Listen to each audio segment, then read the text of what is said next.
ये देखें जी गाइस, जस्ट 17,957 किलोमीटर्स। अस्सलाम वालेकुम, वेलकम टू टर्बो गियर, जहाँ पर हम आपके लिए लाते हैं लोकल एंड इम्पोर्टेड ऑटोमोबाइल के रिव्यूज़। आज हम रिव्यू करेंगे पाकिस्तान में एक ऐसी कार है जो बहुत आपको रोड्स पे नज़र भी आएगी और काफ़ी कॉमन भी है।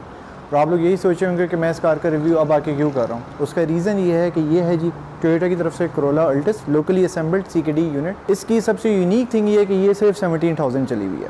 पाकिस्तान में 17,000 किलोमीटर्स ये सिर्फ चली हुई है और आई बिलीव कि ये ओनली यही मॉडल होगा पाकिस्तान में जो 17,000 किलोमीटर चला हुआ होगा। सबसे लोएस्ट रनिंग मॉडल यही है इस वक्त। अगर आपको लगता है कि कोई ऐसी अल्टिस ग्रांडे है या GLI या XLI जो इससे भी कम चली हुई है तो प्लीज़ कमेंट सेक्शन में ज़रूर मेंशन कीजिएगा।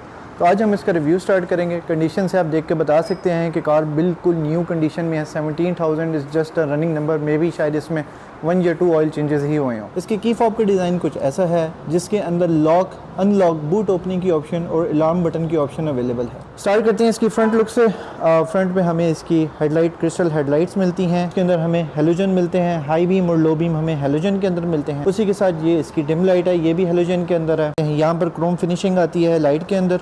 अगर हम फॉग लैंप्स की बात करें तो फॉग लैंप्स भी हमें हेलोजन स्टाइल में मिलते हैं। DRLs यहाँ पर इंटीग्रेट किए गए हैं LED स्टाइल के अंदर। उसके बाद जो फ्रंट की सारी फिनिशिंग है, फ्रंट बैजिंग जो है वो क्रोम के अंदर आती है। उसके बाद यहाँ पर जो फ्रंट बम्पर का जो लोअर एंड है उसमें मैट ब्लैक फिनिश के अंदर हमें इसकी इंटेक ग्रिल्स मिलती हैं। बाकी जो सारा बम्पर है वो आपको बॉडी कलर के अंदर अवेलेबल आता है। अगर हम साइड से बात की जाए तो यहाँ से हमें एक रेक्टर लाइन मिलती है जो फ्रंट फेंडर से स्टार्ट होती है और रेयर फेंडर तक जाती है। उसके बाद ये इसके LED इंटीग्रेटेड साइड मिरर्स आते हैं जो रिट्रैक्टेबल हैं। अगर हम इसके स्टॉक टायर प्रोफाइल की बात करें तो 195/65 R15 का हमें टायर साइज़ मिलता है और रिम्स इसमें अलॉय आते हैं। बैक साइड से बात की जाए तो ये आप इसकी लुक्स देख सकते हैं, गाड़ी बिल्कुल ब्रांड न्यू है। उसके बाद अगर हम देखें तो इसकी क्रिस्टल LED टेल लाइट्स हमें आती हैं। यहाँ पर इसकी LEDs यहाँ पर इंटीग्रेटेड हैं। उसके बाद जो इसका रिवर्स लाइट है और जो टर्न सिग्नल है वो यहाँ पर दिया गया है। टोयोटा की क्रोम में सारी बैजिंग दी गई है। 1.8 का बैजिंग यहाँ पर दिया गया है। उसके बाद आप की फॉब से इसका जो ट्रंक है उसको आप अनलॉक भी कर सकते हैं। इस तरह आप देख सकते हैं अल्टिस ग्रैंडे का ट्रंक स्पेस काफ़ी बड़ा है। 470 लीटर्स का ये ट्रंक स्पेस आता है और आप देख सकते हैं बिल्कुल भी यूज़ नहीं है, ब्रांड न्यू है। इवन के रबड़ का ऊपर मैट भी डला हुआ है। स्टेपनी आपके सामने है और इसकी किट भी बिल्कुल अनयूज्ड है। रियर व्यू कैम हमें यहाँ पर मिलता है। तो ये है जी इसका इंटीरियर। सिंथेटिक लेदर के अंदर हमें इसके सीट्स का डिज़ाइन मिलता है। उसके बाद सेंटर वाली साइड पर हमें आर्म रेस्ट की भी ऑप्शन मिलती है और आर्म रेस्ट इस तरह का है, कुछ बंद भी कर सकते हैं। उसके बाद कैबिन लाइट हमें 2 पर्सन्स के लिए अलग-अलग रीडिंग लाइट यहाँ पर मिली हुई है, आप उसको सेपरेट कर सकते हैं। उसके बाद सेंटर में एक और कैबिन लाइट हमें यहाँ पर मिलती है। उसके बाद ये इसका थोड़ा सा एक क्रीम वाइटिश इंटीरियर है। यहाँ पर हमें इसका सेमी ऑटो डोर हैंडल मिलता है। आप देख सकते हैं गाड़ी बिल्कुल न्यू कंडीशन के अंदर है, इतनी ज़्यादा यूज़ नहीं है। 17,000 बिल्कुल न्यू में आती है। हेडरूम भी काफ़ी अच्छा है। बैक सीट के अंदर हमें पॉकेट्स भी मिलती हैं। उसके बाद यहाँ पर कप होल्डर की ऑप्शन आती है। उसके बाद थोड़ी सी स्टोरेज स्पेस भी मिलती है। पैसेंजर साइड के अगर हम डोर हैंडल को देखें तो उसका भी डिज़ाइन तकरीबन सेम ही है। सेमी ऑटो, यहाँ पर विंडो की ऑप्शन मिलती है। क्रोम डोर हैंडल्स मिलते हैं। 2 कलर टोन में आती है, ब्लैक और ऑफ और क्रीम वाइट। यहाँ पर हमें सिल्वर लाइनिंग मिलती है। डोर हैंडल भी सिल्वर लाइनिंग के अंदर है। उसके बाद जो पैसेंजर साइड की सीट है वो 2 वे मैनुअली एडजस्टेबल है, जिसमें आप लिवर से फ्रंट एंड बैक कर सकते हैं सीट को। टिल्ट एडजस्ट यहाँ से होता है। उसके बाद फ्रंट डोर के अंदर भी हमें स्पीकर की ऑप्शन मिलती है, बॉटल होल्डर की ऑप्शन मिलती है, साथ एक्स्ट्रा स्टोरेज स्पेस मिलता है। वेंट का डिज़ाइन कुछ इस तरह का है। ट्विटर्स यहाँ पर दिए गए हैं।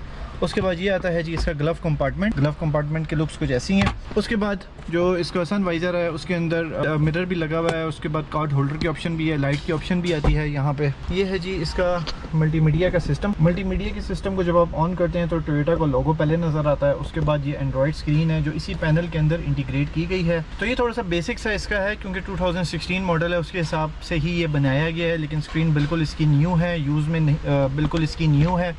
उसके बाद यहाँ पर इसके ये टच बटन्स लगे हुए हैं। यहाँ पर होम का बटन है, उसके बाद बैक का बटन है, ऐप्स का बटन है, टर्न ऑफ का, यहाँ पे रेडियो का, वॉल्यूम का और ये है नेविगेशन का। तो इसके अंदर हमें बेसिक नेविगेशन मिलती है, ब्लूटूथ की ऑप्शन मिलती है, रेडियो की link pod, music system settings, यहाँ पर हमें टाइम मिलता है, नीचे हमें ये स्पीड बताता है। यहाँ पर जो बेसिक एंड्रॉयड के टैबलेट के अंदर जो एप्लीकेशंस आती हैं कुछ उस तरह का डिज़ाइन आता है यहाँ पे, जिसके अंदर सारा जो मतलब सिस्टम सेटिंग्स वगैरह हैं और जिस तरह एक एंड्रॉयड के अंदर जो सेटिंग आती है बेस ट्रैवल यूज़ करने की, इसके अंदर सारी वो हैं।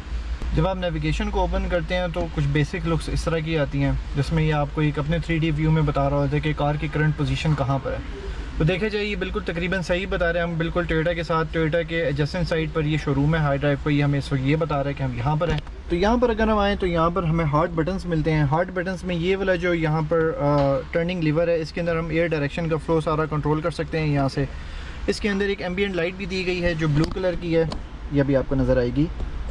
उसके बाद यहाँ पे हमें फ़ैन के कंट्रोल्स मिलते हैं सारे, ये भी सारे मैनुअली एडजस्टेबल हैं। यहाँ पर इसके डीफॉगर की ऑप्शन मिलती है। उसके बाद ये है जी इसका एसी का वेंट, एसी का कंट्रोल यहाँ से आपको सारा मिलता है। गियर लीवर का डिज़ाइन कुछ इस तरीके से है जिसमें हमें पार्किंग, रिवर्स, न्यूट्रल ड्राइव और मैनुअल ट्रांसमिशन की भी ऑप्शन मिलती है। 12 वोल्ट की पावर आउटलेट की ऑप्शन यहाँ पर मिलती है। यहाँ पर एक स्टोरेज स्पेस मिलता है। उसके बाद 2 कप होल्डर्स की ऑप्शन हमें यहाँ पर मिलती है। यहाँ पर इसकी हैंड ब्रेक है। ये है जी इसका आर्मरेस्ट ओपन करें तो उसके अंदर हमें इस तरह का स्पेस मिलता है। यहाँ पर इसको आप ऊपर करेंगे तो आप नीचे और भी सामान रख सकते हैं। ड्राइवर साइड का जब हम डोर ओपन करते हैं तो यहाँ पर हमें सेमी ऑटो सारे कंट्रोल्स मिलते हैं, सिवाय ड्राइवर साइड के वो फुली ऑटो है। उसके बाद लॉक अनलॉक की ऑप्शन मिलती है, विंडोज़ लॉक की ऑप्शन मिलती है।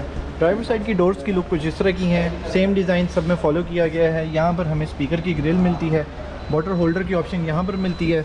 उसके बाद जो ड्राइवर साइड की सीट है उसमें जो है आप फ्रंट एंड बैक मैनुअली कर सकते हैं और रिक्लाइन भी एडजस्ट कर सकते हैं मैनुअली। उसके बाद सीट की हाइट की ऑप्शन अवेलेबल है, वो भी है मैनुअल। उसके बाद यहाँ पर अगर हम देखें तो हमें साइड व्यू मिरर्स के कंट्रोल्स मिलते हैं। इलेक्ट्रॉनिक वेंट्स का डिज़ाइन कुछ इस तरह का आता है। ओके, तो ये है जी इसका स्टीयरिंग का डिज़ाइन जो आप देख सकते हैं। इसमें यहाँ पर आपको आता है पावर स्टीयरिंग, सेंटर में आपको टोयोटा का लोगो मिलता है। मल्टीमीडिया स्टीयरिंग है। यहाँ पे मोड्स के बारे में फुली मल्टीमीडिया नहीं है। उसके बाद यहाँ पर जो है आपको विंड वॉशर का सारा कंट्रोल मिलता है और जो राइट साइड का लीवर है उसके अंदर आपको सारा लाइट्स का कंट्रोल मिलता है। उसके बाद जो स्टीयरिंग है इसका वो अप एंड डाउन आप कर सकते हैं और टेलीस्कोपिक भी है। नाइस। ज़्यादातर गाड़ियों में आजकल टेलीस्कोपिक स्टीयरिंग नहीं आता, इसके अंदर फुली टेलीस्कोपिक स्टीयरिंग है। यहाँ पर हमें पैडल शिफ्टर्स की भी ऑप्शन इसके अंदर अवेलेबल मिलती हैं। क्रूज कंट्रोल इसके अंदर इंस्टॉल्ड है और जो इसकी स्क्रीन है वो स्टैटिक है। तो जब भी आप डोर ओपन करते हैं तो सेंटर में जो इसकी LCD पैनल है वो आपको वार्निंग इंडिकेशन देता है कि आपका डोर ओपन हुआ है और उसके बाद जिसका ऑडियो मीटर है वो आपको शो हो रहा होता है साथ साथ। और उसके बाद यहाँ पर हमें जी मिलता है इसका सन ग्लासेस होल्डर। उसके बाद ये इंडिपेंडेंट लाइट्स का स्विच यहाँ पर है। तो ये है जी इसका सनरूफ। यहाँ पर जो है इसका शेड कवर वो मैनुअल है। तो ये है इसका स्टार्टअप। RPM गेज हमें लेफ़्ट साइड पे नज़र आता है। नीचे हमें कूलेंट का मीटर नज़र आता है। उसके ऊपर हमें सारे साइंस नज़र आते हैं, वार्निंग इंडिकेशन। राइट साइड में हमें स्पीडोमीटर नज़र आता है। उसी के नीचे हमें फ्यूल गेज नज़र आता है। सेंटर में हमें क्रूजिंग रेंज बताता है कि आपके पास कितने किलोमीटर्स का फ्यूल लेफ्ट है। उसके नीचे हमें गियर का बताता है, आउटसाइड टेम्परेचर के बारे में बताता है। जब आप इसको स्टार्ट करें तो आपको सेंटर में वेलकम स्क्रीन कुछ इस तरीके से नज़र आती है। तो जो ये है जी इसका सनरूफ का कंट्रोल। जब आप यहाँ से अप करते हैं तो ये इस डिज़ाइन में अप हो जाता है। अगर आपने डाउन करना हो तो इस डिज़ाइन में डाउन हो जाता है। ओपन करने के लिए ये ऑटो है, आप एक दफ़ा बटन को दबा के छोड़ देंगे तो ये ओपन हो जाएगा।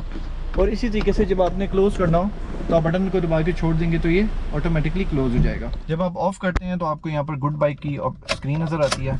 ये देखें जी guys, just 17,957 kilometres. Alright guys, तो ये जी है इसकी इंजन की लुक। हमें हुड के अंदर इंसुलेशन शीट मिलती है। इंजन ब्लॉक सेंटर में हमें मिलता है। उसके बाद लेफ्ट वाली साइड पे इसके रेडिएटर की कूलेंट की ऑप्शन आती है। ये है जी इसकी प्राइमरी बैटरी, वो इसका एयर इनटेक का यूनिट है। यहाँ पे है जी इसका फ्यूज़ बॉक्स। आप देख सकते हैं कि गाड़ी ये सिर्फ 17,000 चली हुई है, जिसकी वजह से इसकी इंसुलेशन शीट अभी तक बिल्कुल ठीक है। Alright guys, so this was the review of the Toyota Altis Grande 2016 model and only 17,900 kilometers run original। ये आपको मिलेगी at High Drive Motors, GT Road, Rawalpindi। Okay, तो High Drive Motors का ऑफिशियल एड्रेस है hall number 19A, lower ground Asian business centre near to Toyota Rawal motors, GT road, Rawalpindi. ये बिल्कुल जब आप बैरिया फेज 7 रावलपिंडी से आप एग्जिट होते हैं तो बिल्कुल आपके लेफ्ट साइड पर एशियन बिजनेस सेंटर आता है। मेन रोड पर ही इनका शोरूम है। यहाँ पर सारे हाई एंड लग्जरी व्हीकल्स आपको मिलेंगे। जर्मन भी मिलेंगे, जापानीज भी मिलेंगे, लोकली असेंबल्ड भी मिलेंगे, इंपोर्टेड भी मिलेंगे और आप यहाँ से आके अपनी मर्जी के व्हीकल इंपोर्ट भी करवा सकते हैं इनसे। और आप इनके इंस्टाग्राम पर भी विजिट कर सकते हैं, वहाँ पर भी अपडेटेड पोस्ट आ रही होती हैं related to all the automobiles that are available here. और इस शोरूम के वर्किंग डेज हैं from Monday to Saturday, Sunday is off. और जो ऑफिशियल टाइमिंग्स है that is from 10 AM to 9 PM। And is Toyota Corolla Altis Grande 2016 with only 17,000 kilometers original Altis Grande की जो demand है that is 53 lakhs। So guys, this was the review। अगर आपको review अच्छा लगा है तो please like, share and subscribe जरूर कीजिएगा एंड कमेंट सेक्शन में ज़रूर बताइएगा कि नेक्स्ट किस ऑटोमोबाइल का रिव्यू आप लोगों ने देखना है। Thank you so much for watching Turbo Gears and see you in the next video.